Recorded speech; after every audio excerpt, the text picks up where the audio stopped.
happy holy heat wave outside. Welcome to Tater's Big Show Hangover, episode 27. Can you hear me all right?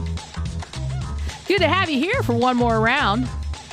The AC is on the fritz here at Tater's studio. I don't know how they do it in other countries. Ooh, no AC or very low AC. I don't know how they do it in other households because we keep it at about 68 degrees here year round, even in the winter. Just crank up the fireplace. But yeah, I think when I last looked at the thermostat, we were holding at 75. So I finally decided to start this. You may hear the fan in the background, but I tried to cool off the studio before I hopped in here. I blame John Boy. He kept the studio, I think, at like 58 degrees, 60 degrees, maybe. Thinned my blood out, man. I'm a Texas girl. I used to go outside and play when it was 106 degrees outside. Now I can't handle 75 degrees. I have a few more lbs on me than when I lived in Texas as a 7-year-old. I'll stop complaining. No, but it is warm in the house here.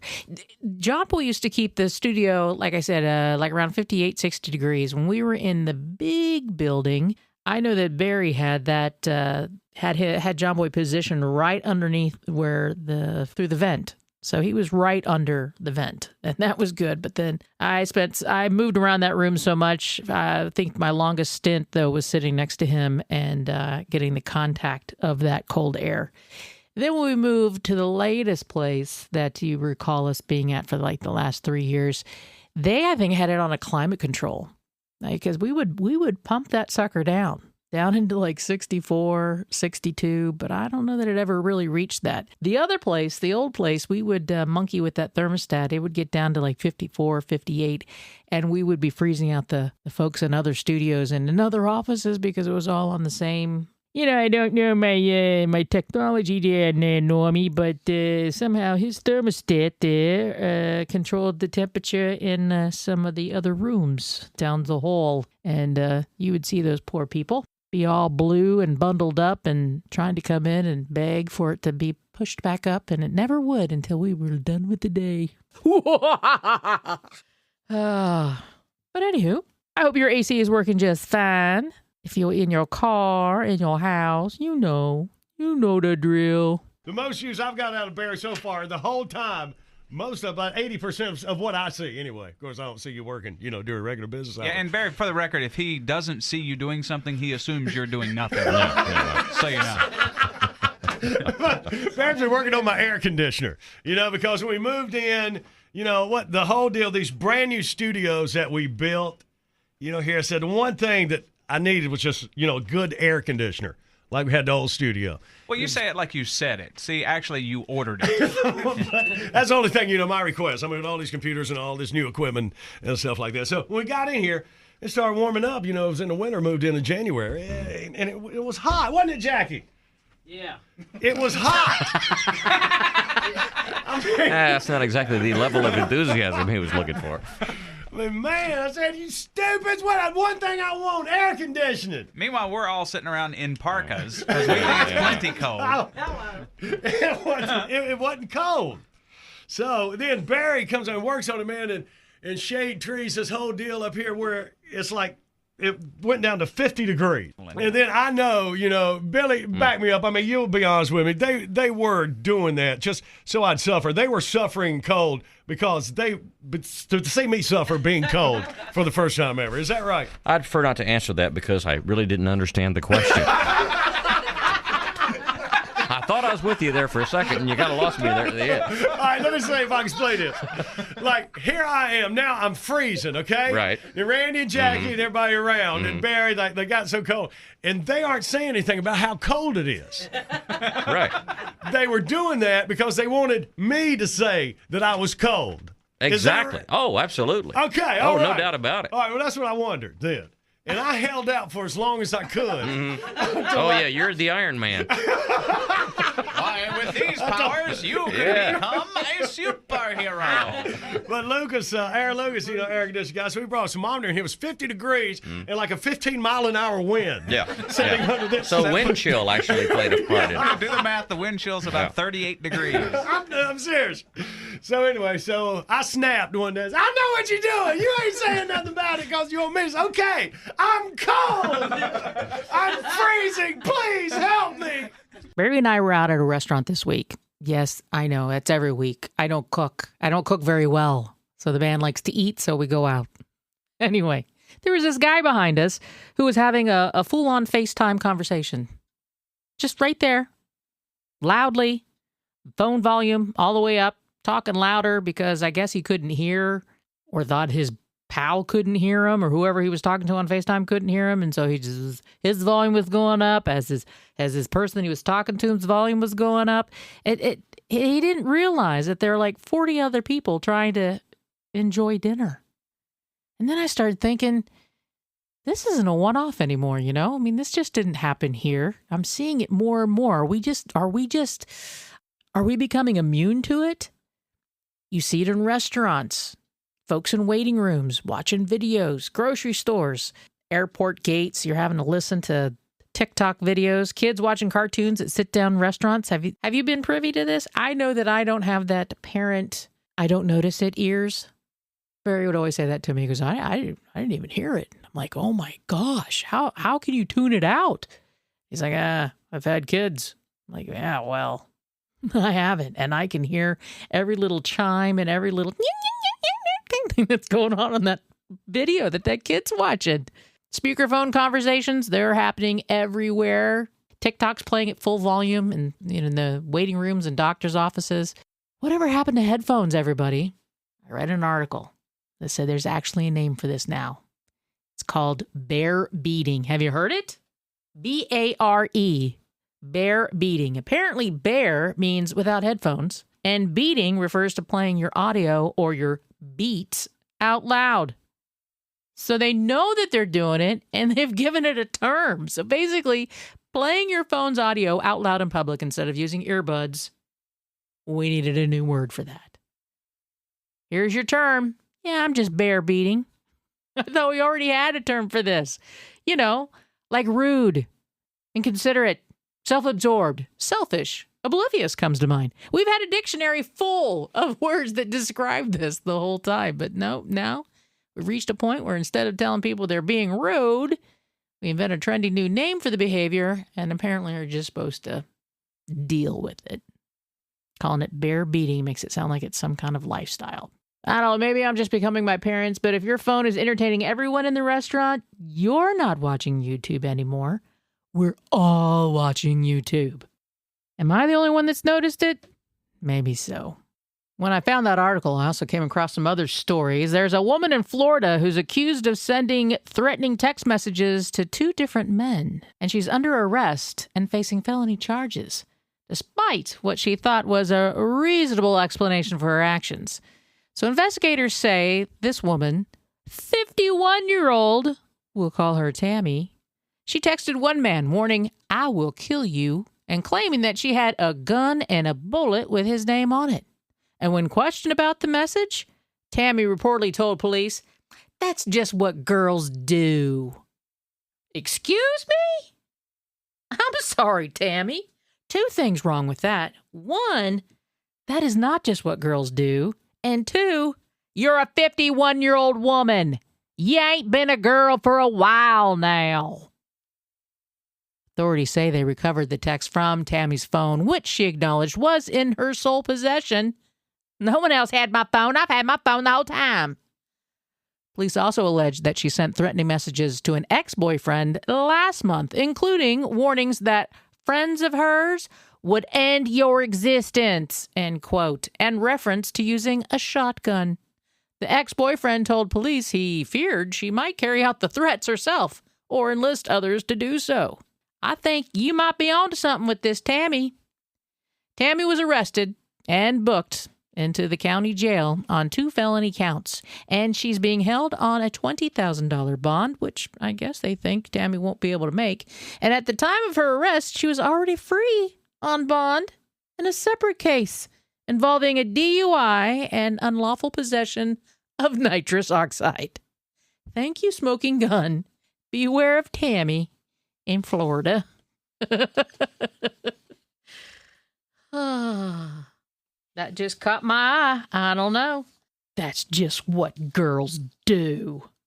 Cram it, Tammy. Want to catch up on a couple of these comments from listeners from last episode, from episode 26. Wayne Miner said, I hate a voicemail when they say hello, and I start talking, and then it says, oh, by the way, I'm not here. Leave a message. And what really gets me is I know that they're standing there with the phone in their hand. I hear you, Wayne. I have been a victim of that several times. He was referring to my conversation in episode 26 about how no one leaves a voicemail anymore. And he can't stand the people who leave that outgoing message. I'm right there with you, Wayne. Thank you for leaving that comment. Gets me too. Jerry Carlisle wrote, it takes too long for the process to leave a voicemail. By the time it goes through the phone number and all that other crap, I just usually hang up. I know exactly what you're talking about, Jerry. No, I remember when it first started with the phones, I thought this was the phone company's way of getting you. Remember when you had to pay for your minutes? It wasn't just all in one big package.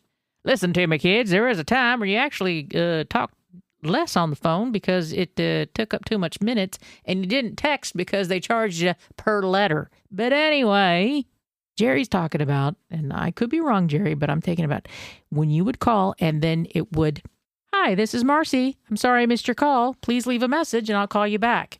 And then the little Verizon lady or whoever would come on and go, if you'd like to leave a message, please do so after the tone.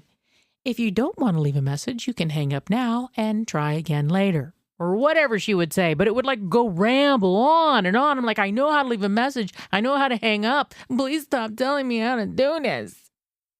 So I feel you on that one, Jerry. Thanks for leaving that message.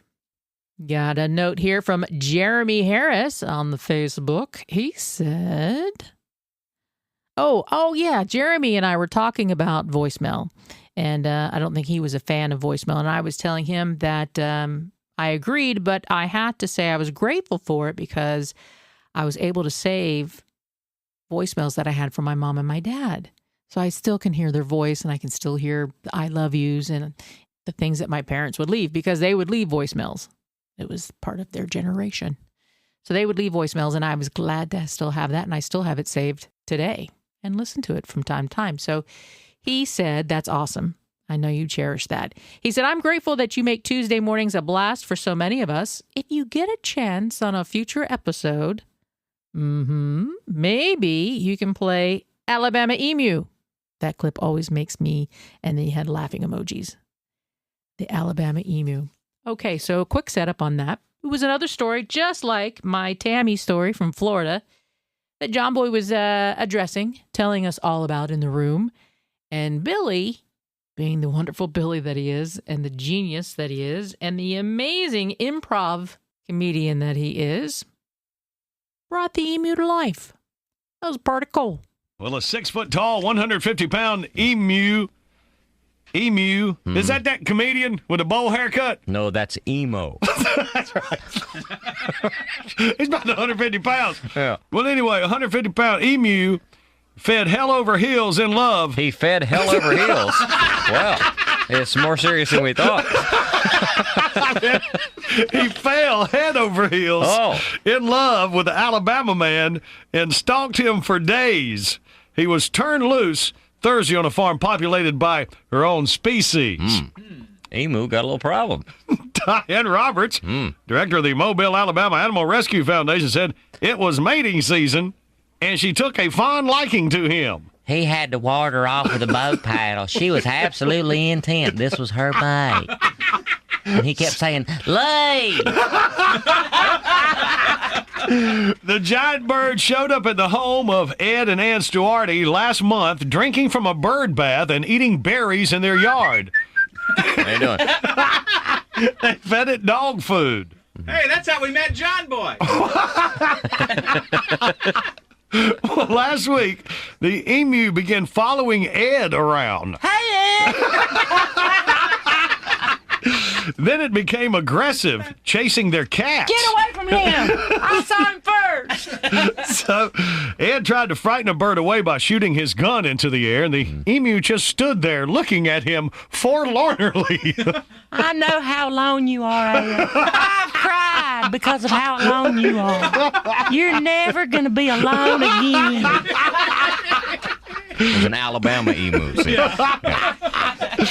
By Monday, the emu was making noises deep in its throat. Ooh, I'm so drunk. It was a mating call that Ed failed to recognize as the bird approached him. You're a pretty little thing, you know. I kind of want to put my arm around you. So Ed is shorter than the bird, so he had to hold it off with a boat paddle. Hey. So Monday and Tuesday night, the Stuartes cowered inside their home. Oh, man. And Stuarty called the sheriff to beg for help, but was told deputies didn't have the equipment to catch the emu. We ain't got no emu, Red. Oh, man. So they were cowered in the house of emu. Candy Graham. Plumber. Oh, man. Anyway, the rescue team came, and they finally persuaded the bird to get into a horse trailer so it could be taken to a farm. So to get over her broken heart. How would you like to be Ed? Oh, boy. Yeah. Ed going to work today. Hey, lover boy. Shut up. How's it going there, Dr. Doolittle? Really? Excuse me, Romeo. Get a cup of coffee. Oh, man. Yeah. And what are the chances that they're listening to the big show right now? Us getting on Ed. Yeah. Oh, man. Yeah. All righty. Well, Ed, if you ever want to talk to somebody about it, we're here for you. Oh, and here's a good quote from the director of the Animal Rescue Foundation. She says, and I quote, Hopefully she'll meet another feller and forget all about Mr. Stuarty. After all, he is a married man. Ed's going, thanks a lot. Well, speaking of things that make you wonder what's going on in the world, here's this week's edition of Tatertainment News. First off, our thoughts and condolences go out to the family of actor Sam Neill. Sam Neill's best known for playing paleontologist Dr. Alan Grant in the Jurassic Park films. He passed away this week, July 13th, at the age of 78. Now, he passed away in Sydney, Australia, even though his home was a farm and vineyard in New Zealand. According to a statement from his family, he had been battling an aggressive form of non-Hodgkin's lymphoma since 2022. The family member said that he had recently been cancer-free following treatment. So this was a shock to everybody. He was in Jurassic Park, like I said, Jurassic World Dominion in 2022. He also was in The Hunt for Red October, The Piano, Dead Calm. He was also in the very popular BBC television series Peaky Blinders. Despite his Hollywood success, he preferred his quieter life on his farm and his vineyard in New Zealand. That is from TMZ. Also, singer Bonnie Tyler passed away on July 8th at the age of 75. She was a Welsh singer. Did you know? I didn't even know that she wasn't American. Had no idea. She had that gravelly voice, and she had big hits in the late 70s and early 80s. Like I said, she was 75 when she passed away. She underwent emergency surgery on April 30th for a perforated intestine in Portugal and was later placed into an induced coma to aid in her recovery. She came out of the coma around June 15th, and her website posted a brief statement the morning of her death saying that Bonnie's family and team are heartbroken to announce that Bonnie unexpectedly passed away last night in the hospital in Portugal as a result of the illness that she was being treated for. Her name was Gaynor Hopkins. I did not know this. And in 1969, she found work as a backing singer before forming her own band, Imagination. And around that time, she changed her stage name to Shireen Davis. In 75, she was offered a recording contract and was told she should change her stage name again. They were not a fan of Shireen Davis. So after compiling a list of surnames and first names from a newspaper, Gaynor picked Bonnie Tyler. So I do remember the song Total Eclipse of the Heart. Turn around, bright eyes. That was a worldwide #1 hit in 1983. Worldwide, I tell you. And then later on, Holding Out for a Hero from Footloose. I'm holding out for a hero till the end of the night. She didn't do it like that. But Bonnie Tyler, rest in peace. Speaking of music, the music of Dolly Parton is headed to Broadway. Yeah, Dolly, a true original musical, was workshopped in Nashville. Preview performances in New York City. New York City! Start in December. Opening night is scheduled to coincide with Dolly's 81st birthday on January 19th. You go, girl. Dolly said in a statement, quote, "My whole life has been a musical. I can't wait to present it to you on Broadway. I hope you enjoy watching as much as I've enjoyed living it." End quote. She didn't say it like that. And that's according to the New York Post. So if you're out in New York City and you want to catch a Broadway show, Dolly, a true original musical, going to be happening in January of 2027. What else is happening? Oh, well, I don't know if you've been seeing all of the little publicity of Prince Harry, over there at the Invictus Games and doing yoga with goats and getting rammed in the jewels. But yeah, Prince Harry returned to London to attend an event, the Invictus Games, and he had expected to stay at Buckingham Palace. This is the news, not the whole what he's doing for the wounded warriors. No. No, we want to know this, which is that he planned on staying at Buckingham Palace, crashing at his dad's place. However, that invitation was abruptly withdrawn at the last moment. End quote. Oh, his reps expressed dismay and confusion. Oh, I'm dismayed and confused. A written statement said, quote, "The Duke spent last week Nope. That's not what he said. This is what he said. The Duke spent last week making alternative... Nope. That's not what he said. I'll be able to read it here. The Duke spent last week making alternative security agreements. What? Arrangements. Why? What? Gosh, what language do they speak over there? Anyway, he spent most of the week making other arrangements since he got kicked out of the palace. And one of those arrangements were in place. Once they were in place, he was able to formally accept the offer of accommodation. It's unclear why, having formally accepted the accommodation offer, it has now been withdrawn at the last moment. I'm sure I've lost you in this whole story. It's the heat! Oh, it's the hate. Basically, he got kicked out of the palace. Maybe they're still sore about the book. The tell-all, the spare. I'd be a little mad, too. You said I could stay. Very popular movie right now is Michael, the biographical film about Michael Jackson. It has crossed the $1 billion mark at the worldwide box office, becoming the first biopic in history to reach the milestone. Who is not shocked that anything with Michael Jackson's name on it is not beating worldwide box office numbers? It stars his nephew, Jafar Jackson. He's playing Michael. And the release has become the highest-grossing biographical film ever, surpassing Oppenheimer. The movie previously set records with $97 million domestic opening weekend, the biggest debut ever for a music biopic. If the Jackson estate isn't getting any of that, that'll be the next thing you're going to hear about. Oh, and now that they got Madison Square Garden all cleaned up from Taylor and Travis's wedding, Bon Jovi is now moved in. That's right. 9 shows at New York's Madison Square Garden has started. This is the band's first full-scale show since John Bon Jovi underwent vocal cord surgery in 2022. They had a very bad tour that year. His vocal cords were needing some help.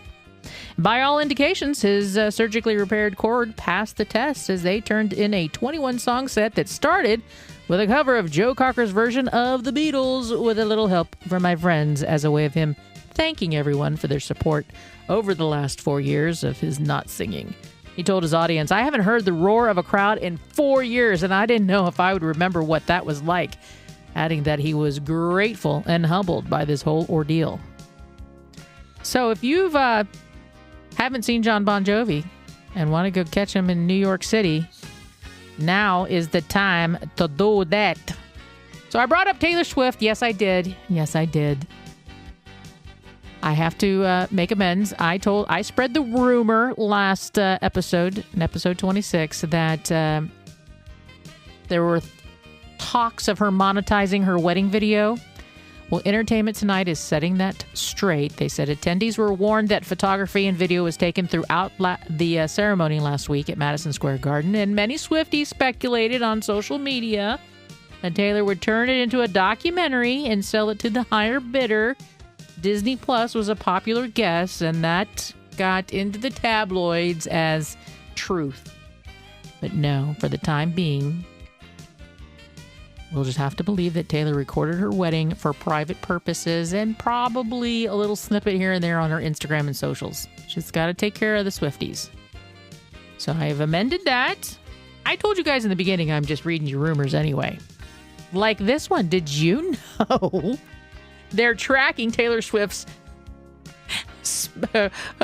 price tag on her wedding? Yeah, the Sun is saying that Taylor and Travis, their wedding estimated to have cost $30 million. In comparison, the average American wedding runs $34,000. The average American wedding. A couple more zeros. So there was a editor of the Knot Worldwide. Her name is Esther Lee, editorial director. She guessed that Taylor spent $2 million on her bridal gown and reception wardrobe. I guess she did some changes. Plus the menswear for the best man and the man of honor. They were thinking the floor designs and the decor probably cost about, $5 million. They had custom carpet all around and drapes covered about 100% of the arena seats. They said another $5 million to $10 million to transform the inside of the garden to make it look like a fairy garden, and $3 million for catering for over 1,000 guests. So, they did donate to charity, and they did take care of New York City's expenses for closing the streets and all of that kind of stuff. So you can't fault a girl for having her fairy tale wedding. Now there's been a lot of negativity over her guest list. I say you don't know her. Apparently there was a lot of A-listers there that said they didn't know who she was. I mean, they know who she is, but that they don't know her. Charles Barkley was invited, and he declined the wedding invite. Yeah, he let us know that he appreciated the gesture, but chose not to attend. He said he has a personal rule of avoiding weddings. I know somebody else like that. He doesn't go to weddings, he doesn't go to funerals, and decided that the event would be too overwhelming for him. He said he knows Kelsey and his brother Jason, and he's met Taylor once. And he told the Unfiltered with Ricky Bo and Bill Kalarulu, y'all probably know them, it's a podcast. He told them that he preferred spending the day playing golf rather than attending the celebrity-filled celebration, and he politely declined. And he thought it was going to be a crap show. Thanks, man. Appreciate it. Well, one of the most familiar things about the Eras Tour by Taylor Swift is the shiny, spangly silver outfit she wears on stage at most of the shows. Not sure how you'd describe it, but we're fixing to try. Today's Big Show Top 10 list, top 10 things Taylor Swift is dressed for in her onstage outfit. Number 10, being shot out of a cannon. Number 9, being sawed in half by a magician. Number 8, holding the lion tamer's hat while he gets in the cage with the lion. Number 7, marching with a color guard during halftime at the Iron Bowl. Number 6, dancing behind Ruth Buzzy and Joanne Worley on Laugh-In in 1968. Number 5, selling cigarettes in front of Caesar's Palace before Evel Knievel jumps the fountain in 1967. Cigars, cigarettes, Tiparillo. Number 4, whacking Nancy Kerrigan in the knee before the 1992 Winter Olympics. Number 3, posing for the Oscar statue in 1928. Number 2, posing for the new Rolls-Royce hood ornament in 1911. And the number 1 thing Taylor Swift is dressed for, picking up a $2 million check after tonight's concert.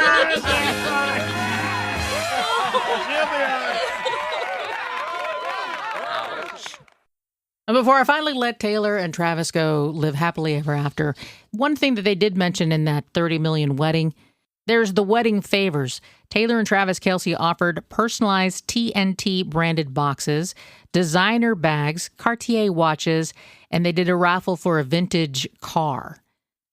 Now you think, oh man, but look, you can get some of this action for only $25. You too could have owned a collectible from the Taylor Swift and Travis Kelce wedding. They're garbage. Yeah, according to the New York Daily News.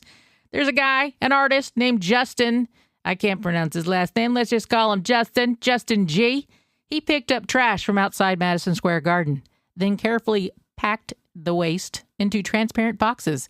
Each is stamped with Just T&T married 7/3/26.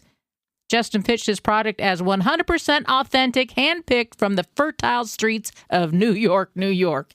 The Swifties bought every box, you guys. Yeah.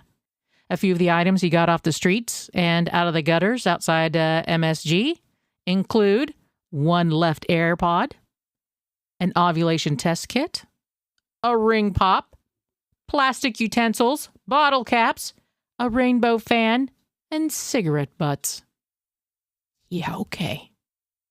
So apparently the crews cleaned up the Madison Square Garden floor and put it in trash bags, put it outside, and this guy went dumpster diving.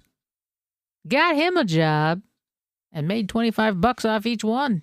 Getting back to some comments from social media, I have one here from Stephen Lumpkin from Facebook. He says, I haven't gotten to listen to this week's episode yet, but the Coffee with Jackie episodes were absolute gold. Love hearing y'all's stories of things behind the scenes. Keep up the good work. Love you, mean it. Love you, mean it too, Stephen. And that's the beauty, right? That's the beauty of podcasts. You can be 5 episodes behind, and it is A-okay. It may not sync up with social media, but that doesn't mean much. Look, it worked for you. Stephen left a message anyway. I'm glad you're catching up, and yeah, those ones with Jackie are gold. Marty Martin writes, I still get voicemails. Don't check them maybe once or twice a year on cell phone, but my internet phone I do.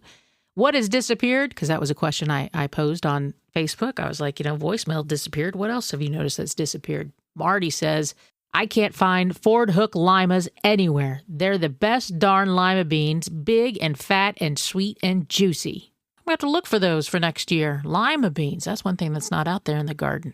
And my friend Pam said that she would cook all the produce for me because she knows I can't cook. Hey, Pammy.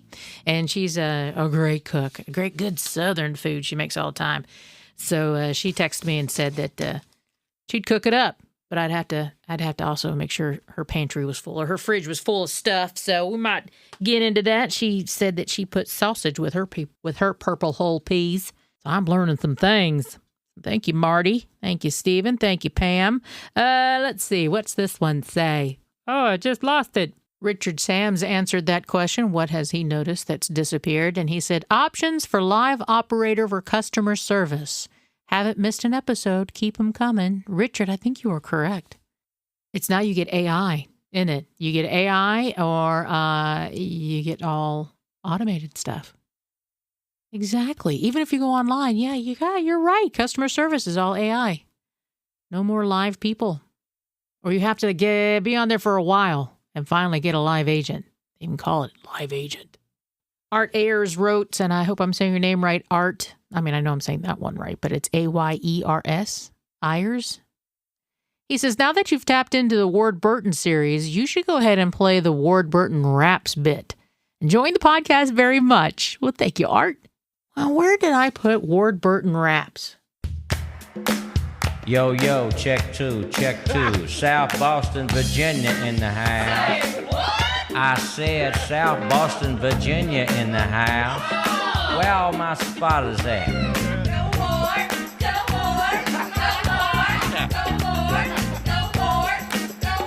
All right, y'all, hold on just a second here. Hip, hey, hip it to the hip with a hip hop, and you don't stop the rockin' to the bang boogie. Say up jump the boogie to the rhythm of the boogie to beat. Word up, y'all, from Bill Davis Racing. Big fat pimpins, what y'all are facing. I'm the VIP, the man to see. Big W to the ARD. 22, the man from Dodge, biggest gangster in the whole garage. Got the car, got the motor. Great big cat on a skid steer loader. I'm killer. It ain't no filler. Don't mess around with the big caterpillar. I'm cool. I ain't no fool. I just opened up my own speeching school. MC Blatant, that's for Satan. See me coming, you're gonna be hurting. I'm Cat Boy. Peep that, boy. My spotter's a whole lot better than Fat Boy. Killer Vanilla. Big caterpillar. When I hit the mic, it's always a thriller. That ain't enough to make you flip your wig. Come on down to the souvenir rig where the trailer park girls go round the outside, round the outside, round the outside. Trailer park girls go round the outside. Mm-hmm. You down with CAT? You down with CAT? You down with CAT? Alright, that's enough of this mess here. Peace, we out. Word to your mama and them. Picking back up where I left off from comments from last week and the week before that. Brent Baker wrote, I'll listen today around lunch. Oh, that was last Tuesday. He's a late listener, and I love it. Marty Smith wrote, South Carolina loves you. I love South Carolina. Pee-wee Roberts writes on Facebook, looking good there, lady. Thank you very much, Pee-wee.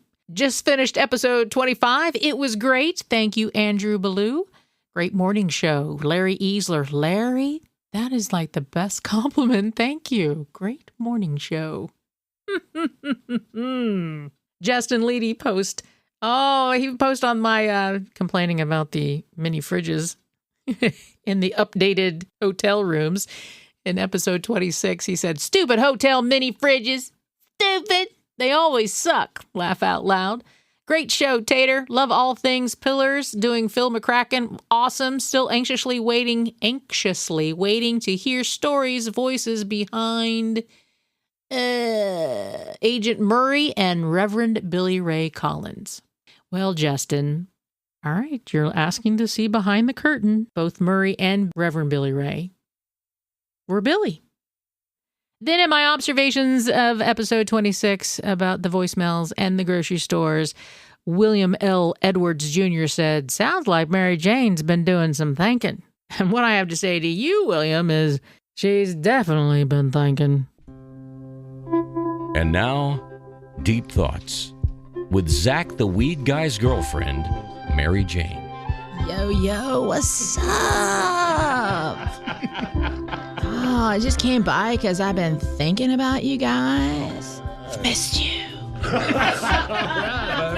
In fact, I've been thinking about a lot of stuff lately. Want to hear some of it? Sure. Cool. Right on. You ever watch that TV show, The Office? Yeah. Being an actor on that show would be weird. Because there's a bunch of people who work in an office together, and their job is pretending to be a bunch of people who work in an office together. Whoa. The only real job I ever had was being a babysitter. That's kind of a weird job, too. It's when a teenager gets hired to act like a grown-up, so grown-ups can, go out and act like teenagers. I went for a walk in the woods the other day. I know. I saw two people's names carved on the side of a tree. Some people think that's sweet, but I think it's weird. Because, why do so many people carry a knife when they're out on a date? Don't go. A rock seems a lot bigger when it's in your shoe than when it's on the ground. Oh, my God. This is quite a walk you had. Yeah, I was out there for a while. If you pee in a dream and you wake up and find out you wet the bed, technically, that's a dream come true. Excellent point. Technically. One of the dumbest decisions you can make as an adult is like, I'll just stop and get gas in the morning. Stupid people. The only person in the world who doesn't really know what your reputation is you. Thought about this. People who stay in shape probably think they've got better odds of like surviving the zombie apocalypse. But what if that's where all the fast zombies come from? Dude. There's a good chance the very first time traveler already died, even though they haven't even been born yet. Wow. That one just kept me in a loop. It was deep. Everybody's gangsta till the cockroach starts flying around the room. Everyone knows that one. Randy. At home, the rug ties the room together, but at a rug factory, the room ties the rug together. What if Kool-Aid Man is really just Pitcher Man, but he's full of Kool-Aid? I love that one. Okay, like one more because I'm getting so tired. 1 human year is 7 dog years, right? So when you go to work for 8 hours, it's like you've been gone for 56 dog hours. No wonder they're so happy when you get home. Anyway, that's it for now. You guys keep on rocking. Keep it going. Right? And I'll keep thinking, and then we'll get together and we'll have some Cheetos. Right. I knew that was going to happen, yeah. Later, dude. Oh, and dudeses. Peace out, y'all. Deep Thoughts is brought to you by Hargrave's Meated Pot Product. Ooh, got a spare. No sticks, no stems, no problem. Oh my God, it's so weird hearing myself in my headphones. All right, you guys, I think that is a perfect spot to put a pin in it and skedaddle for the week. I want to say thanks to everybody whose comments that I read, and for those of you that I didn't get to read, thank you for leaving your comments there. Please keep doing that. I really enjoy it, and it helps me grow, you know, and it makes my day, okay? It gives me a pretty big smile, and I want to thank all of you for coming by and hanging out for another round. Got to get some shout outs to Pam Dills, Mike Tyner, Jeff Elliott, Keith King, Stan Childs, Lance Armstrong, Leanne Powell, Kevin Shook, Jason Sellers, Sam Crow, Megan Smith Beam, Tim Rice, Rita Marble, Charles Fox, Leah Falzerano, and Kirsten Muller. Thank you, guys.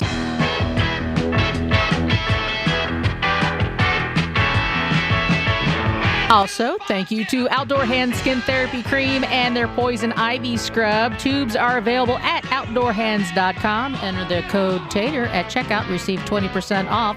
Thanks to my man Barry and to my family and friends and to John Boy and Billy for the use of their bits. You can find them all in the bit box for 99 cents at thebigshow.com. John Boy is letting his retirement show over at the John Boy and Billy Big Show Facebook page. Go check it out, and we will see y'all's later.